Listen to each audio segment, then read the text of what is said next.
evening and welcome to the 546th episode of Travel Itch Radio. I'm Dan Schlossberg and we are in the 13th season of Travel Itch Radio, the show that lets you enjoy the pleasures of travel from the comfort of your armchair. Every week at this time, we talk to people representing destinations, hotels, airlines, railroads, car rental companies, and others in the world of travel and hospitality, from authors and bloggers to publicists and broadcasters. If it's got anything to do with travel, it's got everything to do with Travel Itch Radio. And our guest tonight is my longtime good friend, Aaron Toole of the Outer Banks. Welcome, Aaron, to Travel Itch Radio. Hey, Dan, how's it going, buddy? It's been a little while. I'm glad to be on here. 13 seasons. 13 years, yes, sir. Yeah, that's okay. Cool. As someone who's been to the Outer Banks, I know your destination is a blend of beautiful beaches with national parks, wildlife refuges, seaside villages, and many museums, ranging from the Wright brothers to the graveyard of the Atlantic. So tell me, Aaron, how much time should visitors allow to truly explore the Outer Banks? You know, Dan, I think that if you consider the Outer Banks as a driving destination and people drive from all over the Northeast in particular, you kind of lose maybe half a day of travel getting here and then maybe half a day going back. Most of our vacation rentals, where the Outer Banks is the largest vacation rental community in the eastern United States by the number of vacation rental homes that we have and by how much they make of our overnight business.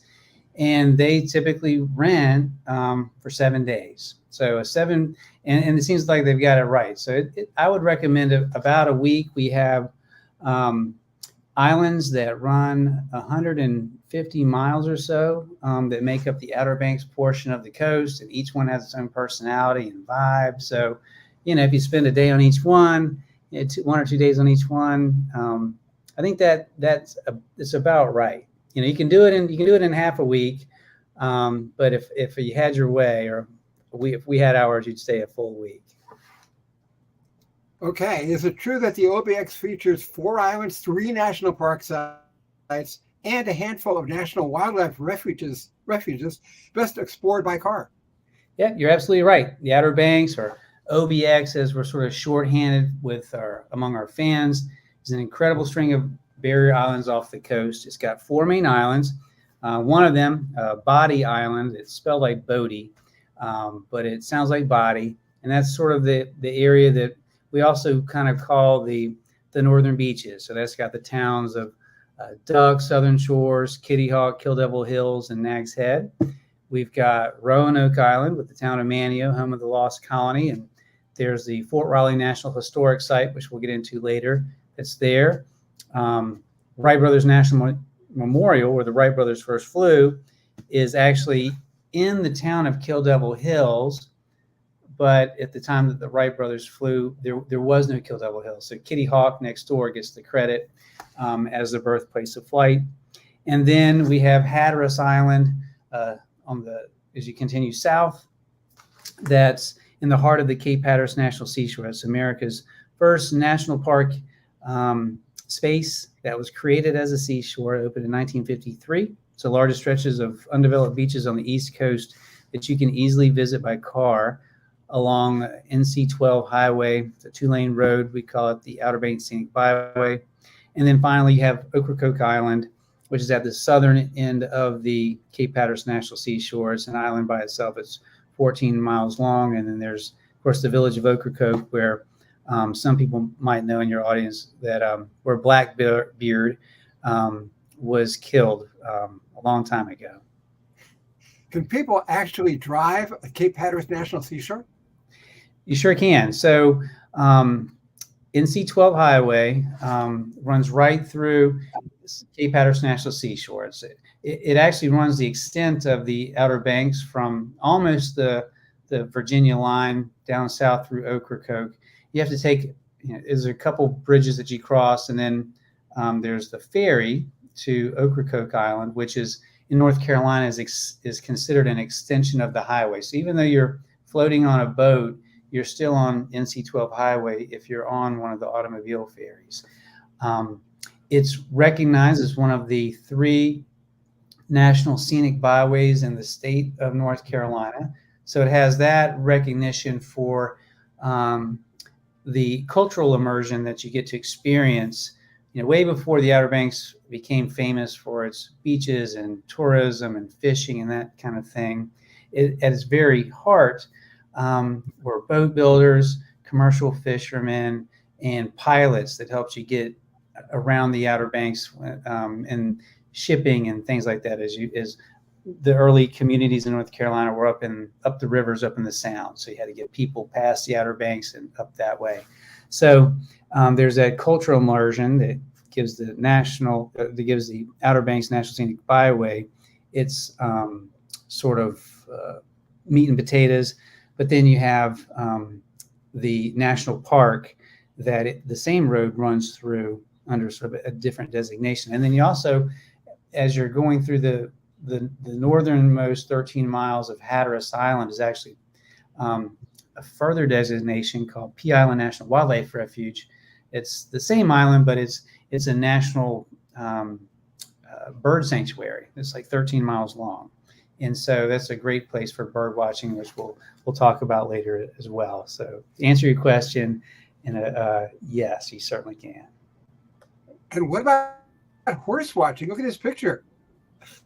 Oh my God, that's fantastic. So that's up there in Kerala, and it's actually north of the village of Kerala, and the community is there's about a 9 or 10 mile stretch of homes, or it's an extension of the village of vacation rental homes that you can only access by driving on the beach.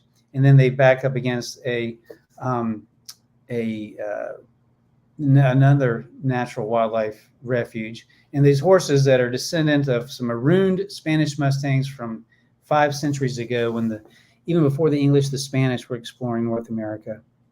And you can see the herd, the Kerala wild horses, by either driving yourself or taking a tour to go see them. With summer right around the corner, what are some of the activities the area offers? We hear fishing, surfing, and nature watching are at the top of the list. Yes, right. So, the waves of the Outer Banks, or Cape Hatteras, the Outer Banks, Kitty Hawk, Kill Devil Hills, Nag's Head, on record on an annual basis, our waves are bigger than anywhere else on the East Coast. And they're not quite, California, Maui, Hawaii big, but they're big for the East Coast. And so people, when the waves are really doing well, people drive from as far away as Florida, Maryland, New Jersey. They come down and get a piece of them. Bird watching, like you mentioned, is something, or nature watching. We've got on the mainland side of the Outer Banks, we have the largest black bears on the East Coast in the Alligator River National Wildlife Refuge, which is a big wooded nature preserve that you can drive on. Right now, the black bears have come out of hibernation, so if people see them in the evening time, you can take tours to go see the black bears.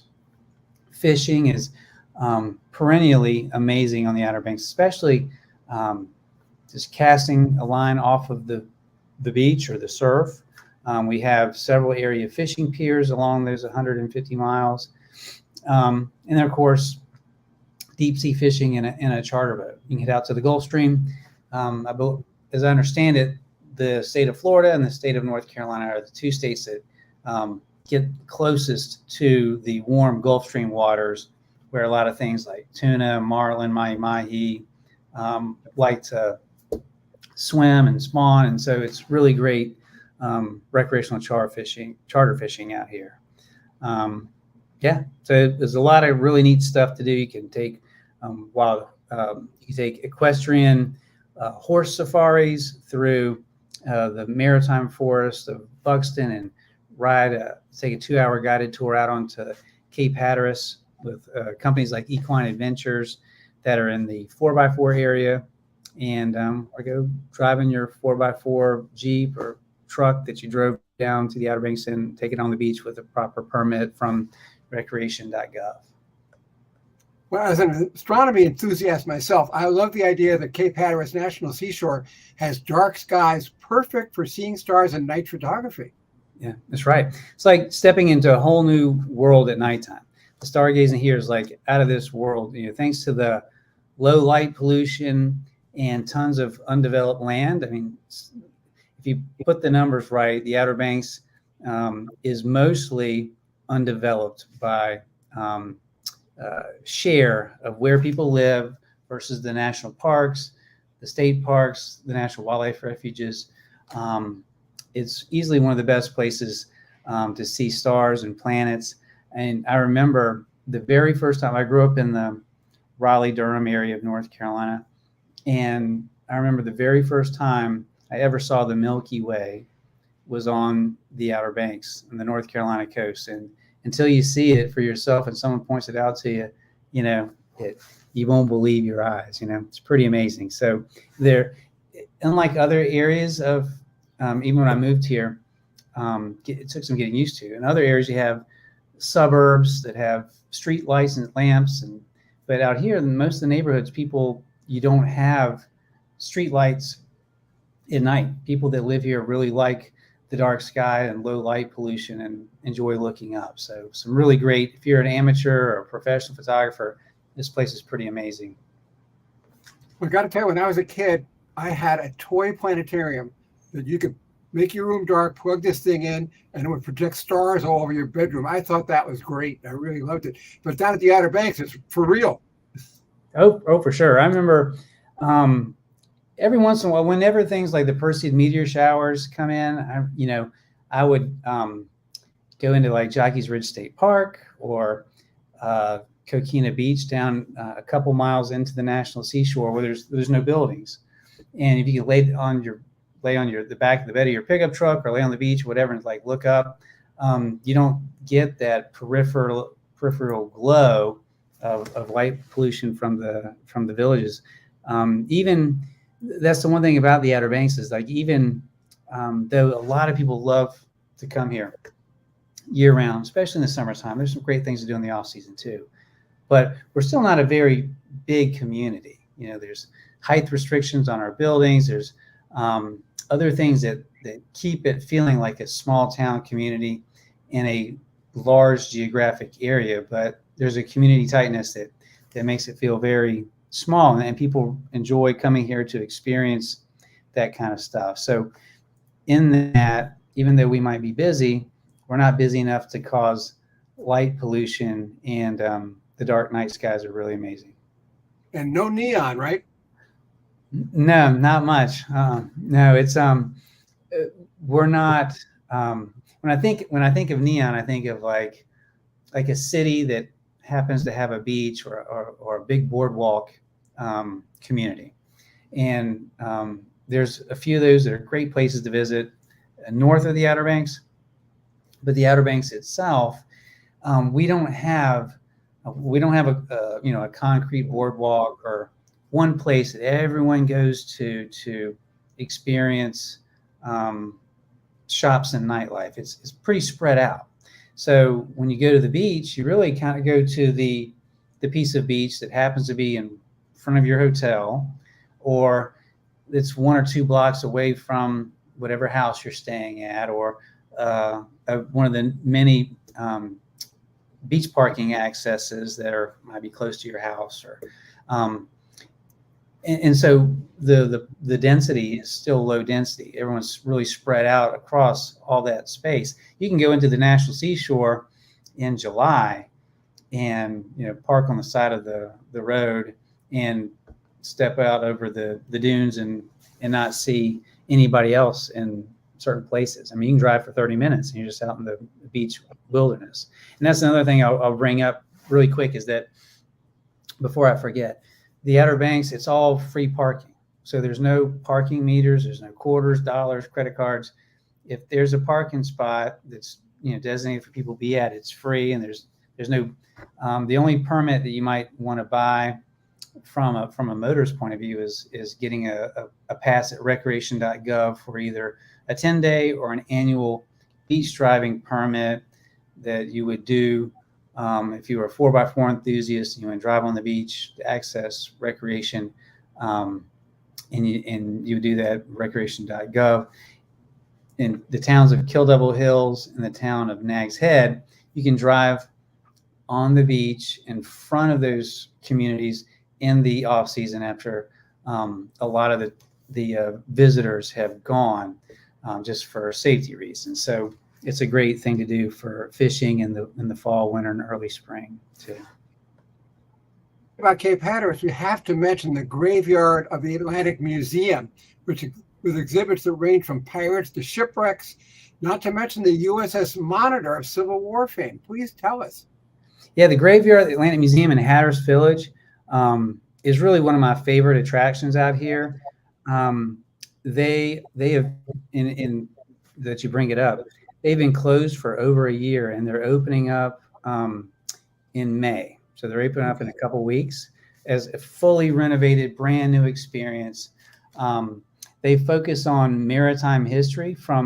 We have like the oldest piece of shipwreck in, well, at least, in North Carolina history. They've estimated it goes back to 1604, like the Jamestown days. So we've got almost 4 centuries of shipwreck history that have happened off the coast. There was, the American Civil War, World War I, World War II, War of 1812. So there's wrecks from, these battles that, we've had off the coast. One of the reasons that the lighthouses are so tall on the North Carolina coast is because the geology at work that makes the Cape. It's one of those capes that you see like in a zoomed out map of the United States, is that for about a 20-mile underwater sandbar. And so that you had to be close enough to, back in the days before modern navigation, you'd be close enough to see land or see hints of land, but far enough away not to run over this, it's called the Diamond Shoals, underwater shoal system that goes out to the horizon. So they had to be really tall so you could see the light of Cape Hatteras or the black and white stripes with the curvature of the earth. So we've got 4 centuries of shipwreck history. Of course, you've had storms in the past, hurricanes, nor'easters that have contributed to that. We have a piece, the USS Monitor actually sank in a storm. It was being towed past the Outer Banks, and it took on water. It went to the bottom. It was discovered in the 80s, I believe, being around 15 miles off the coast of Cape Hatteras, as I understand it. It's now a national marine sanctuary. You've got some pieces of that Monitor, the USS Monitor ironclad, that are at the Virginia Naval Museum, and then which is an older museum than the Graveyard of the Atlantic. And now the Graveyard of the Atlantic Museum has collections from the USS Monitor. So it's really cool stuff. One of the very first is a little factoid. The very first Union or federal military victory over the South or the Confederacy happened in August of 1861 at the Battle of Fort Hatteras and Fort Clark. So the museum pays a little tribute to that piece of Civil War nostalgia as well. And just so our viewers remember, the Monitor was once called a cheese box on a raft. That's what it looked like. Yeah. It's an amazing. It's amazing that it floated, right? Because it's draped in metal, and it was like one of the earliest ship examples of its kind. And then there was the the Virginia, which was also called the Merrimack, I think at one time, something like that.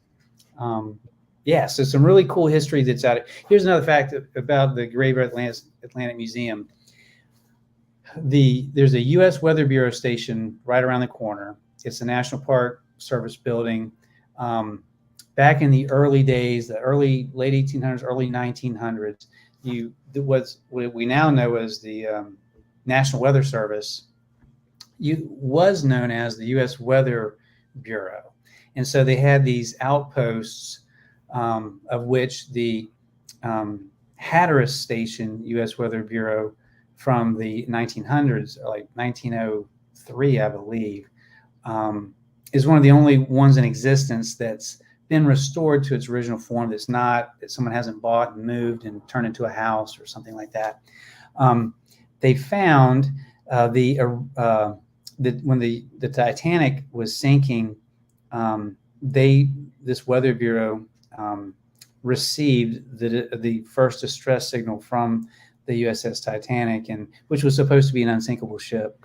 And so the team that was in Hatteras at that time was relaying messages, and from what I understand, they thought they were kidding around or something. And then other stations on the coast started getting the same distress signal because it was supposed to be unsinkable. So they thought somebody was goofing off on the wire, but they just discovered that telegraph. It had been crumpled into a ball and was in the wall for insulation at that old station. And then they discovered that note, and it's on display at the Graveyard Land Museum. Wow. We were talking with Aaron Toole about the beautiful Outer Banks of North Carolina. Also in Hatteras is the National Park Service Welcome Center. That was once an early Weather Bureau, as you mentioned, one of the first in the country. And didn't it tell the Wright brothers what to expect before they made their historic first powered flight in 1903? Yeah, it was located about 15 miles north of Hatteras. The Kitty Hawk Station supplied Orville and Wilbur Wright with vital information on wind speeds and directions, aiding their successful flight. Now, so there was two. There was the one that's in Hatteras was different than the one that was in Kitty Hawk, but they were linked to the same system of information that those reports were fed into the headquarters in Washington, D.C. But there, on December 17th, it was a kind of a blustery day, and they had to have like a little bit of headwind to get the plane off. And there was 4 flights that day that marked, what was considered the first flight, but the very first one went 130 feet. I believe it was 10 seconds in the 10 second, it was like 10 feet in the air, 130 feet. It was pretty amazing. It was if when you're at Wright Brothers National Memorial, which we'll talk about in a minute, you can actually see the flight line, and it's a pretty short flight by today's standards. Does the Wright Brothers National Memorial have a full-scale reproduction of the Wright Flyer, and what else would visitors find there? So it does. There's a full-scale working replica, like it could fly. They don't. It's pretty priceless. That I believe it was built and donated to the museum by Ken Hyde, as a gentleman who's an aviation enthusiast, and his company's called the Wright Experience. But so that's the centerpiece inside the visitor center there at the Wright Brothers Memorial. They've got some really neat interactive displays that kind of plug in, both young people and the people that are like enthusiasts of aviation. There's also artifacts, and what's neat, they redid the museum, the Wright Brothers Museum, really well done, like right before COVID, around 2019, I think, or so. And their new interpretation of what should be in that space, the Wrights went back and forth a lot between the Outer Banks, which was like their learning laboratory, and then Dayton, Ohio, where they were from. And this successive series of visits, they kind of walk you through the developments that happened in Dayton, and then what happened on the Outer Banks when they were here, and the people that were in their orbit, like even like the Wright's sister and other siblings that were sort of people that inspired and supported them through their journey. You can also find there's the big Wright, there's the flight line, which depicts the 4 flights that they had that day. I believe the first flight lasted like 12 seconds or so. And then the Wrights they flipped a coin, they took turns flying. There's some reconstructed cabins that were like their workshop and where they lived while they were in the sand dunes of Big Kill Devil Hill. And then on the back side there's there's a giant hill. It's about 90 feet tall, excuse me. It's a grassed over sand dune. So when they wanted to build the monument in the mid to late 20s to mark the 25th anniversary of that first flight in 1903, the local people, the dune had marched a little bit in the 25 years since the first flight to the time they were going to make it into a park. They had to plant grass on it to stabilize it. Then they built the 60-foot monument pylon at the top of it because all of the lessons of power flight, get into the weeds, but all the lessons of controlled flight were learned on the hill when they were using gliders, and then they just put an engine on it and flew at sea level, unaided by gravity or a hill, and that's what counted as the first flight. But then there's a full-size replica diorama you can take pictures on and climb on. It's a steel and bronze sculpture that was dedicated in 2003, which was the 100th anniversary of powered flight, which is on the back side of the park. So if you go to Wright Brothers, be sure to look for that and get a picture with Orville and Wilbur. And speaking of replicas, isn't there a 1/3 scale replica of the Monitor in the shark tank at the North Carolina Aquarium on Roanoke Island?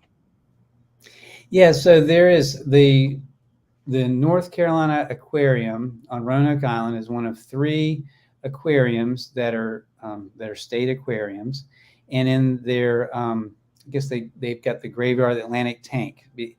This area of the coast, because of all the shipwrecks, is known regionally as the graveyard of the Atlantic. So the graveyard of the Atlantic Tank.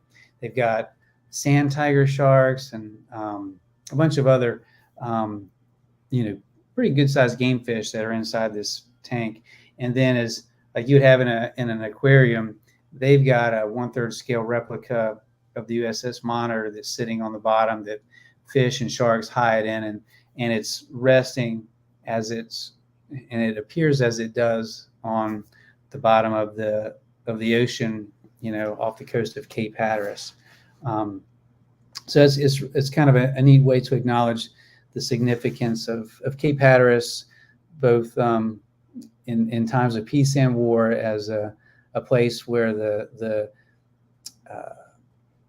weather is dynamic, the waves are big, and you better know what you're doing when you're out there sailing and shipping. And not far from the aquarium is Fort Raleigh, the site of the first English colony in the New World, dating back to Sir Walter Raleigh in 1585. So Plymouth Rock in 1620 wasn't first, was it?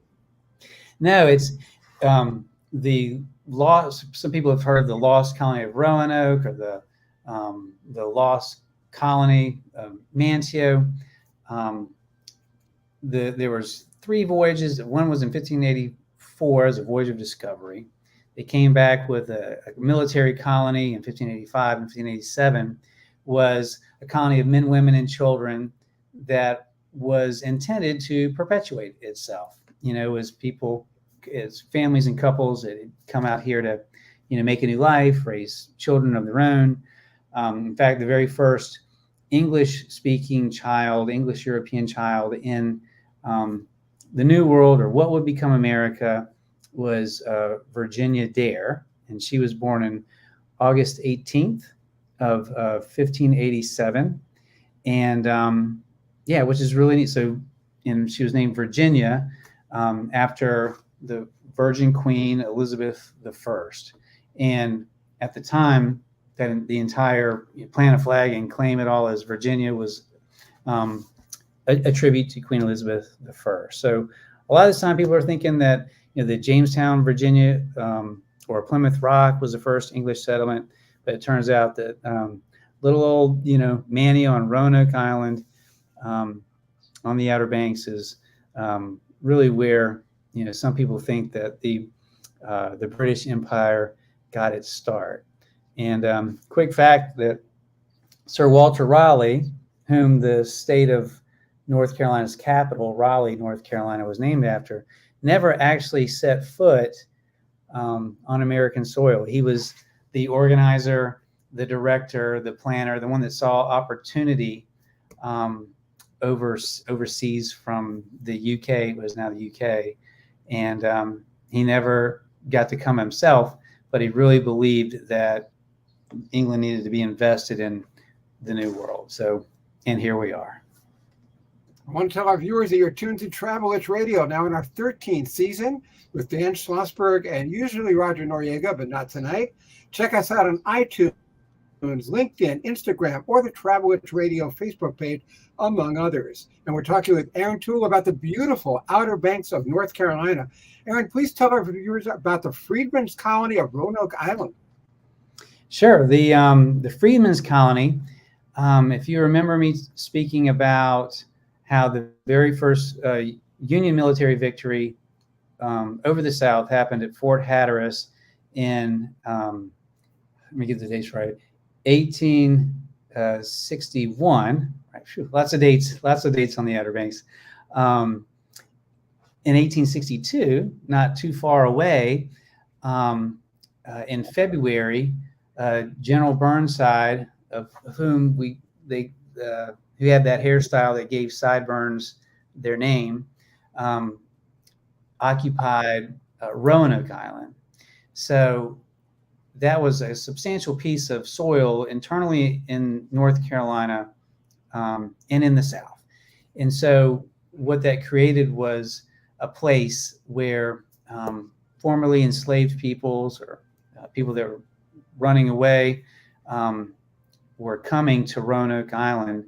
And the government set up a freedmen's colony where families had plots of land and built houses. They had a school. They grew their own food, and then a lot of the men, the African American men, went on to serve in the Union Army as Buffalo Soldiers. And it was a thriving community with over 3,500 residents at its peak. In fact, it had one of the first schools for enslaved people or formerly enslaved people in the South. And it is, if part of that history is told at the Freedmen's Colony doesn't exist anymore. Shortly after the war, the land that had been taken from Southern residents or Manteo residents, Roanoke Island residents, was returned back to them in some shape or form. A lot of this families, local African American families, stayed on, and so a lot of families continued to this day that are in Manteo and or have history in Manteo and beyond. The story of the Freedmen's Colony is told at different attractions on Roanoke Island. So there's exhibits at the North Carolina Aquarium, which borders up against the old Freedmen's Colony, and at Fort Riley National Historic Site, not only the Lost Colony history, but the Freedmen's Colony history. They tell that story there too, because part of the Freedmen's Colony is now on National Park Service property at Fort Riley. And the North Carolina's very first National Underground Railroad Network to Freedom site was placed in honor of the Freedmen's Colony. So, it's a heritage that we're proud of on the Outer Banks. And also on Roanoke Island, the town of Manteo, a good place to learn about the Pea Island Life-Saving Station, founded and operated entirely by African Americans. What's that all about? Yeah, so Richard Etheridge was an African American gentleman who was born a slave and then actually became part of the Freedmen's Colony. And then he went off to serve as a Buffalo Soldier. And then after the war had returned back home and went on to, at that time in 1874, the forerunner to the U.S. Coast Guard was being formed as the U.S. Life-Saving Service. And some of the very earliest stations or buildings in the U.S. Life-Saving Service were on the Outer Banks. And through sort of a history of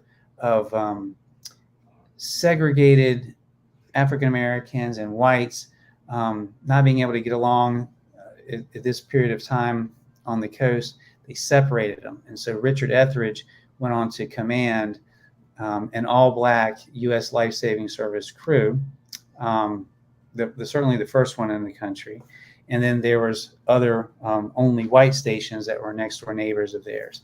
And Richard Etheridge's crew were posthumously awarded the nation's highest honors for some of the rescues that they performed.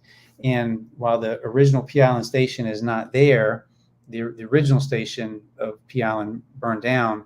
The cookhouse, which was part of that, which is probably where the most of the fellowship happened and that kind of thing, was brought to Manteo from Pea Island or the Pea Island area of Hatteras Island, and has now become a place of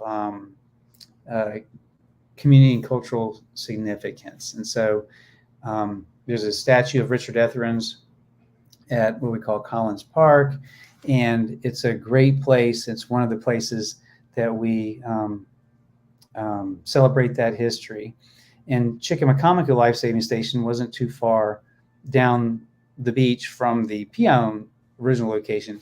It is still there, and they've actually got two periods of construction: 1874, then a 1908 building, which is like the next incarnation of the U.S. Life Saving Service. And that station performs drills like you might see, their daily drills at select dates throughout the summertime. And the Chickamaucomico station was the first one in North Carolina, and it turns 150 years old this year. So there's a big celebration in October. So if you're a military person, or like history or maritime history, or a coastie, descent of the Coast Guard, it might be a great thing to come visit and check out at outerbanks.org. We've got the Chickamaucomico 150th anniversary event listed among things to do on our website. And the Bodie Island Lighthouse is open for climbing now, isn't it? With a visitor center in the old keeper's quarters. Yes, there's the Bodie Island Lighthouse. So it's spelled Bodie and it's pronounced Body. It is open for climbing. It opened just last weekend, I believe, and it has a season, and it'll be open through Columbus Day this year. And so what's really neat about the Bodie Island Lighthouse is that it's in a very natural setting. It's the first lighthouse you hit as you head south from the town of Nags Head into the Cape Hatteras National Seashore. Right across from Bodie Island Lighthouse is Coquina Beach, and that's like the first major National Park Service run beach. It's got a lifeguard, full bathhouse. What it doesn't have is any buildings. So that's what you get in the seashore. In Nags Head and Kill Devil Hills, you've got vacation rentals and hotels right on the beach. In the National Seashore, outside of the villages that are in the National Seashore, you have these big chunks of land where you can go walking for miles or drive on the beach for miles for fishing, beach combing, looking for sea glass, and fishing, all kinds of neat stuff.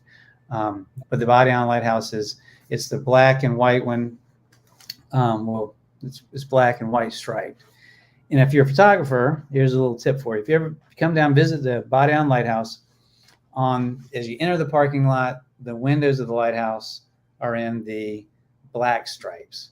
If you go around to the other side, the windows are in the white stripes.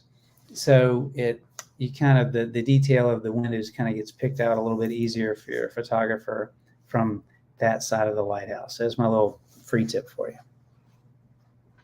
Okay, Aaron, what is the North Carolina Oyster Trail? Okay, so the North Carolina Oyster Trail is it's a few years old now, and it's a celebration of our farmed oysters. The Outer Banks we got lots of great places to grow oysters, and they occur naturally, similar to like the Chesapeake Bay. same species of oysters. But the process, that disturbs the bottom. The commercial, you rake the oyster bed, you pull them up and take them to market, and they kind of grow back and repopulate over time.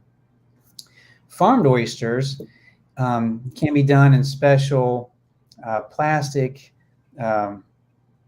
almost plastic nets or baskets that float in the water column. So you get acres of surface of the water where these oysters are grown in baskets, and again, the water kind of tumbles them, and the shell has a slightly different shape. It's a little more, has a deeper cup.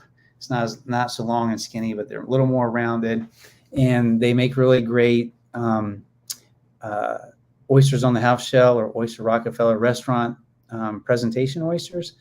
And so there's these farmers that run the entire coast of North Carolina. It starts in the north with the Outer Banks, and you can take tours of a lot of these farmers where you can go out on a boat, sample oysters right out of the water, learn about ecology and the ecosystem out here. And then there's also on the trail are restaurants that serve North Carolina farmed oysters. And the thing with farmed oysters also is this is kind of getting in the weeds, but farmed oysters don't reproduce. And so there was this old saying, old adage that you can only eat oysters in a months that have the letter R in them. So you might not eat wild oysters, in June, July, May, August, that kind of thing. Well, has a lot to do with oysters, like the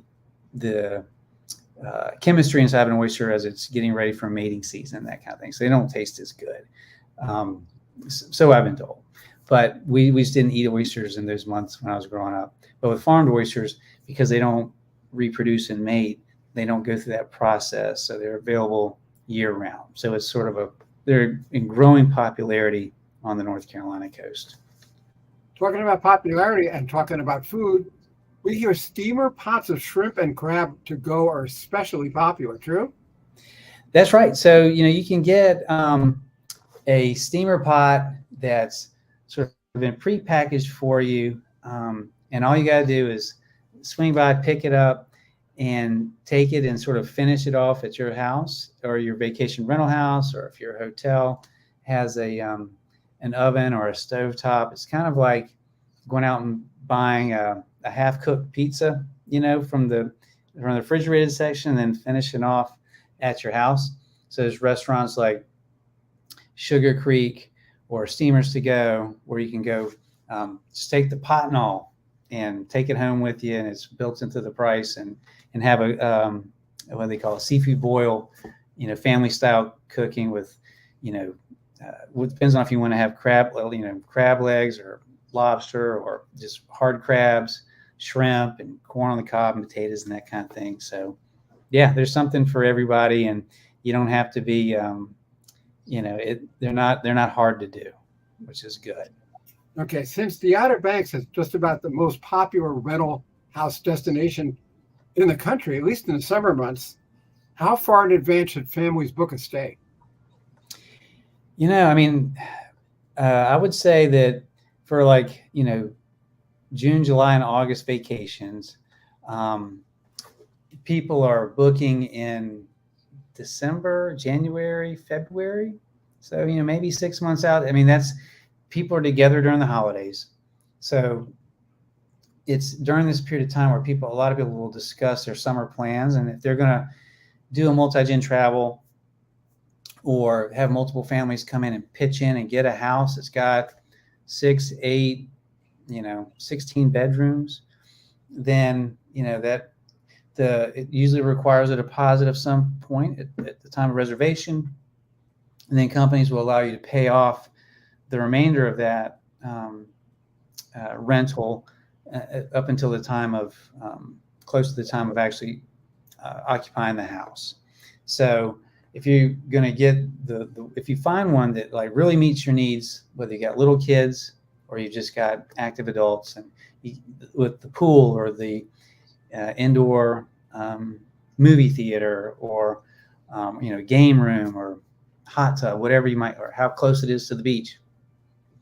It's kind of like a car. The more stuff it's got, then it'll cost a little more money. But you can also take away a few options and you get something that's super affordable, depending on your price point. But those, the sooner the better that you'll have your pick of those kinds of things. Hotels, similar fashion. You've got some really popular weeks to come visit. So if you want to come for July 4th or for the week before Labor Day or Memorial Day, go ahead and get those hotels because they fill up. But they're that's the older I get, the more I learn. Just go ahead and do it, and then you'll thank yourself later. So should people be thinking about 2025 bookings now? I would say you've got time to think about 2025. It's I think right now there's some good values to be had, even for summer for 2024. I think that if you haven't made your travel plans, you can still do it. Like, you haven't missed the boat on anything.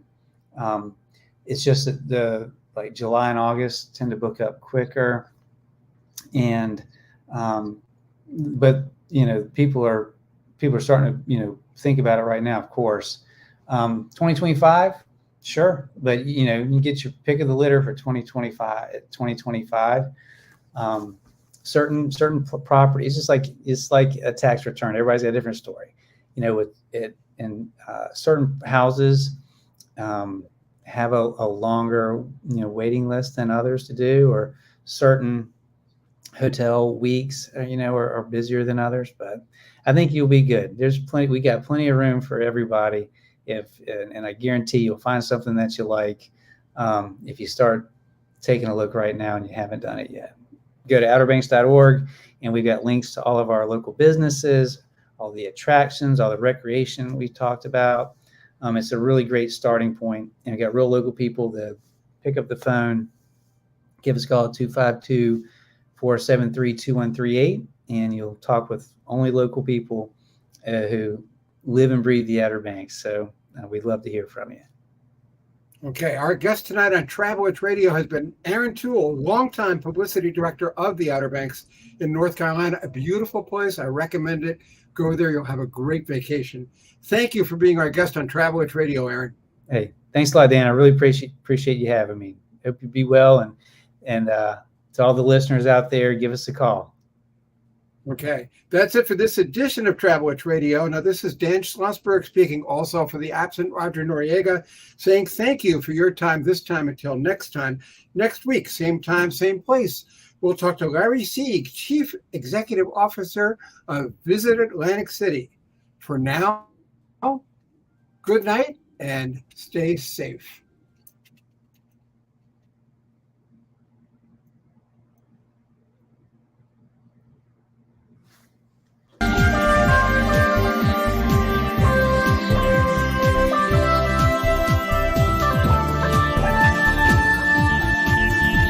All right, Dan. Sure, bud. Here, thank you.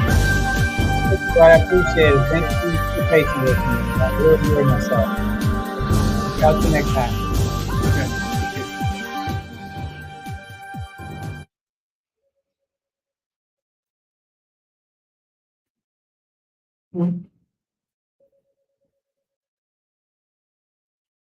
I just this second finished my podcast. No, it's okay. I finished.